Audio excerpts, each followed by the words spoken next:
Now, according to the realtor numbers, the realtor said that we have about 50-something percent, 56% in this community that's white. We have about 35% that's black. We have 7% that's Hispanic. And we have 3% that's Asian. And that's according to the 2010 census figure. Okay? So, and sometimes people think when you're talking about diversity, you want numbers equal to what the census says. No, we don't. I don't think people truly want those numbers. But they truly want to see diversity. Now, let's get back to the article. This school is way into diversity on its promotional material only. This is an article in the Huffington Post by Sarah Barnes. Welcome to Winchester University, the third most diverse private school that begins with a letter W. Okay, fine. So the school isn't actually real, but this clip promoting Dear White People, an uncommon satirical film about tokenism and being black in majority white environments, make a powerful point about the lack of racial diversity in some college campuses and communities across the country. It is part of the Winchester's mission statement to prepare our students for a global community, the fictional vice president of admissions says in the clip above. So it's very important that they interact with the same amount of people of color that they will outside of our school. 2, 3, even up to 4 blacks on a regular basis. Joking aside, it's important to recognize the disparity between where a school might advertise itself and the real experience a student of color might have on campus. Research by Tim Pippert, a sociologist at Augsburg College in Minnesota, shows predominantly white schools tend to heavily depict diversity in their promotional material. When we look at African Americans in those schools that were predominantly white, the actual percentage in these campuses were only about 5% of the total student body, Pippert told NPR in December 2013. They were photographed at 14.5%. As one way to get the conversation started about a lack of diversity on campuses, the filmmaker of Dear White People have started #TokenTuesday, a trend that involves posting photos in which a person appears to be a token black friend. And then they have a picture with, of course, one black individual in the picture. Tokenization is real indeed, Mike Derrick's Clifton Wright.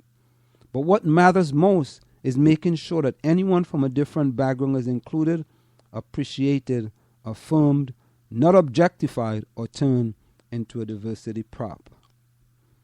And there you have it. You really have to get this article. And I'm wondering if we posted this article to Facebook. Yeah, we're going to put this article on Facebook. Okay, the school is way into diversity on its promotional materials only. And here we have another article. I mean, this Huffington Post, boy, they have a lot of articles. The staggering racial disparity in Boston police encounters.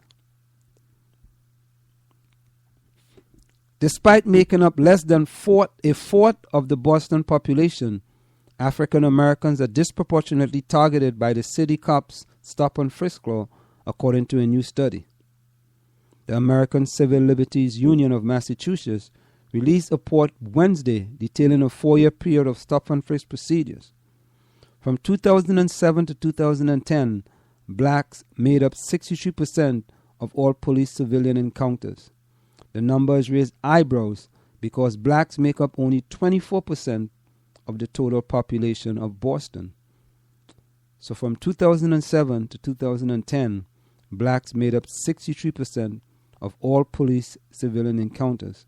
The numbers raise eyebrows because blacks make up only 24% of the total population of Boston.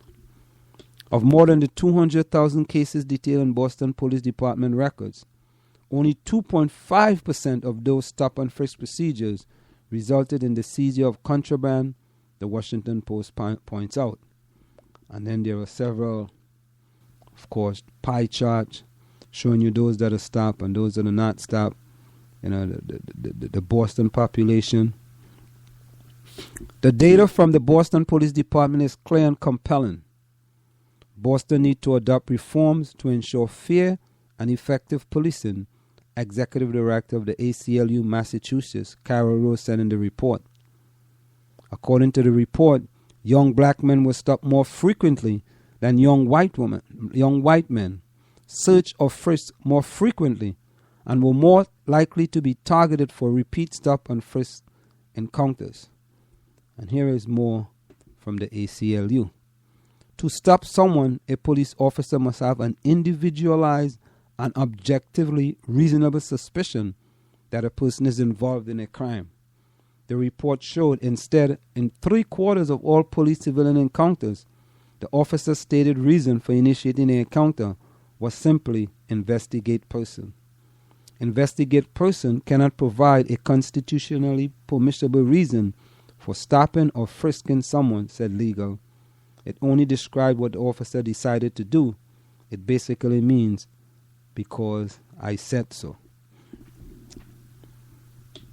Like Boston, New York City also shares a disproportionately high number of blacks and Hispanic being targeted by police. In September, the New York Daily News discovered that 81% of people between 2001 and 2013 arrested or hit with a violation for minor offenses were black and Hispanic. New York Police Commissioner Bill Bratton defended those numbers at a 1,250 plate breakfast, saying minorities are the ones committing the crime. Can you believe this, ladies and gentlemen? This is the NYP Police Commissioner William Bratton defending the numbers, saying that minorities are the one committing the crime. In Boston, officers conduct a field interrogation, observation, frisk, and or search of FIOFS on civilians, but often don't fill out the reports later. According to the new study, because the number of police civilian encounters that involve people of color may actually be higher. So we have in Dallas, a gentleman can get ZMAP. We have the report on the Boston Police Department saying that, the way they stop black men in Boston.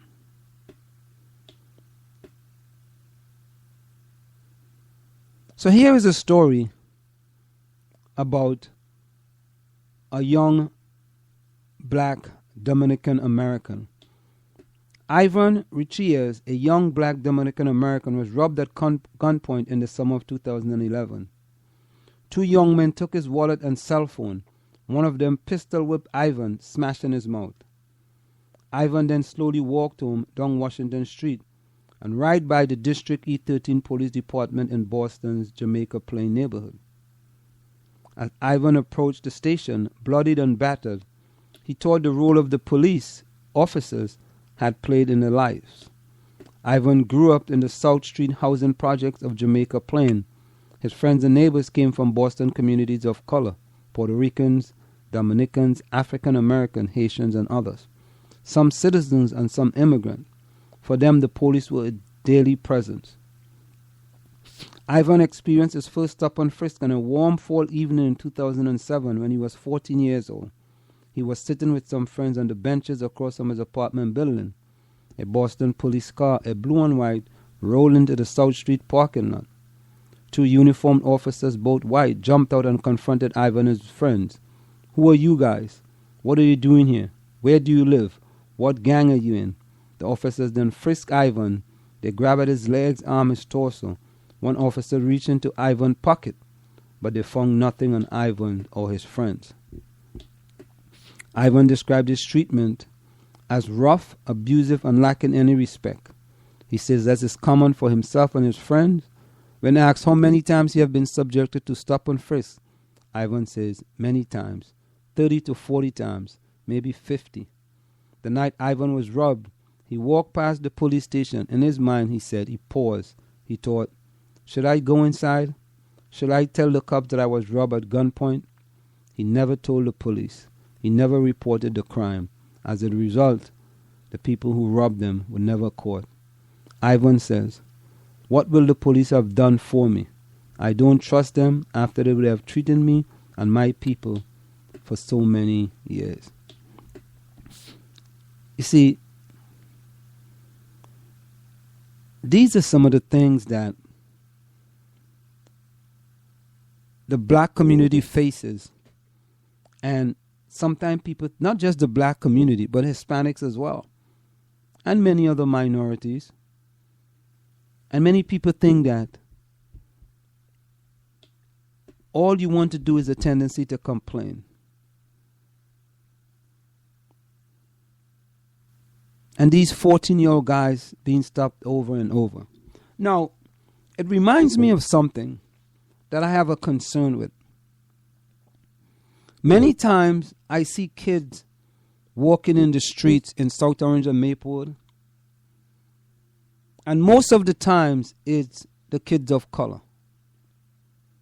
And what I used to do is that I will pull my car over and nicely said, good afternoon, good evening, gentlemen. How are you guys doing? And I tell them I need some help. Can you help me with why you guys are walking in the street as opposed to walking on the sidewalk? And I always get the lame excuse that the sidewalk is too narrow. And I said to them, well, if the sidewalk is too narrow, don't walk in files of two. Walk one behind each other. But no, we talking to each other. So we gotta walk one abreast each other. I said, what about the cars coming? You can't see the cars coming from behind you. You don't know if the car might have an accident. You just don't know. Why are you taking that chance? They just looked at me and they laughed. And I used to do this over and over and over. Because I asked the question. I just asked the question. Why is it? Is it something cultural? Is it something cultural that we do? You just walk in the street rather than walking on the sidewalk? Or is it just something that just happens in South Orange and Maplewood? Just asking the question. Because when you listen to this guy named Ivan from Boston, and he's telling you he was robbed and he's afraid to go to the police station, it makes you wonder.